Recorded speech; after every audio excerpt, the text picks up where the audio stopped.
kita bisa ngambil ayamnya sendiri. Jadi memberikan pengalaman loh kepada customer.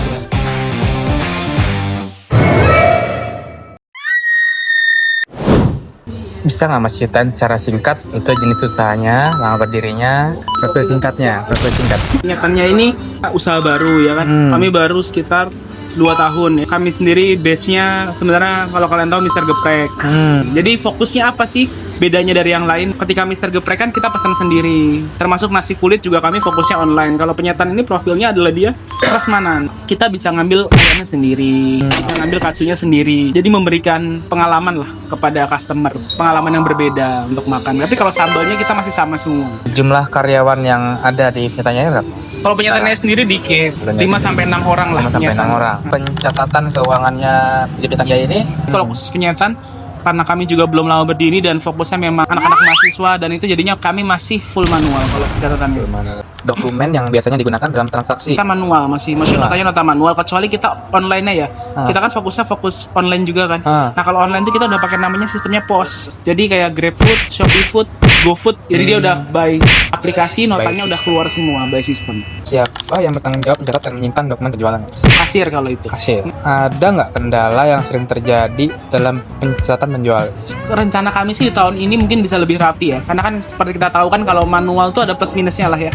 Plusnya adalah kita bisa cepat, langsung, tapi minusnya arsipnya jelas jelek ya kan. Arsip. Karena kalau saya sendiri sekarang kayak by manual, di foto, digabungin ke dalam sebuah folder gitu loh. Bagaimana cara Mas mengelola stok atau persediaan barangnya? Oke, kalau stok kami ada timnya sendiri memang. Jadi stok tuh memang ada yang tugasnya untuk stoker gitu ya. Jadi barang datang, barang masuk semua via satu orang gitu loh.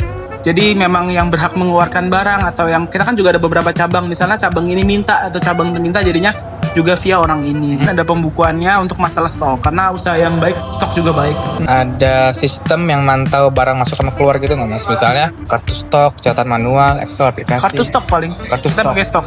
Tapi masih semuanya via manual ya. Via Maksudnya manual kita pakai punya. apa buku atau print-printan gitu loh. Jadi barang keluar berapa, apa aja yang datang, tapi masih manual. Tapi sudah ada aplikasinya tapi belum kami gunakan. Gimana menentukan kapan harus melakukan pembelian ulang? Biasanya kami ada minimalnya. Ketika minyaknya udah 1 dus, berarti kami harus order repurchase lagi. Ada batas minimal setiap barang. Kira-kira H-3 sampai 5 hari itu barangnya bakal habis. Pernah nggak Mas ada masalah kayak kekurangan stok atau kelebihan stok? Kalau kelebihan stok sih nggak pernah ya, karena kami kan sistemnya stok berjalan ya. Kami bukannya stok buat sebulan 2 bulan, karena kami kan barang segar ya. Nah, tapi kalau kekurangan stok jelas gitu loh. Dari misalnya ada 50 item, ternyata masih ada 2 yang hari ini habis ternyata gitu. Jadinya kami akan kayak apa ya, bahasanya ngecer gitu lah. Terus siapa yang bertanggung jawab melakukan pengecekan persediaan? Kalau yang mengecek persediaan ya udah ada tanggung jawabnya itu. Saya dibantu juga tim saya yang dari usaha-usaha lain gitu. Dan juga saya sendiri masih turun tangan untuk ngecek. Biasanya yang pegang dan atur kas sehari-hari itu siapa ya? Oh, itu kasir. Oh, kasir ya? Ya, tapi tahapnya langsung dari kasir ke saya gitu. Terus kalau uang usaha sama uang pribadi itu dipisah apa? Kalau saya sendiri dipisah. Menurut Mas, bagian mana yang paling butuh pencatatan lebih rapi? Penjualan, stok, belanja, atau kas? Penjualan dan stok. Saya kan orangnya jualan ya otaknya ya. Jadinya nomor 1 jelas penjualan, nomor 2 ya selalu yang saya bilang tadi, usaha yang baik juga stoknya harus baik. Bagaimana alur proses pembelian bahan baku atau barang dagang di usaha Mas? Sebenarnya barang tuh terbagi menjadi 2 ya. Barang segar dan proses food ya. Ayam tuh kami datang setiap pagi. Kayak sayur-sayuran kami full dari pasar utama. Yaitu kami ada suppliernya sendiri. Ada nggak masih prosedur pencatatan khusus buat setiap pembelian? Nggak ada sih. Nggak ada, nggak ada khusus. Dokumen apa saja yang digunakan dalam pembelian? Belinya nggak ada sih. Kami udah via pesan tinggal Ya, diantar mesen. gitu. Ya UMKM style lah. Bagaimana pendapat Mas tentang pentingnya pengendalian internal dalam usaha kecil? Kontrol briefingnya ya kita mungkin usahakan seminggu atau 2 minggu sekali kita briefing bersama tim, masukan, kendala ya kan.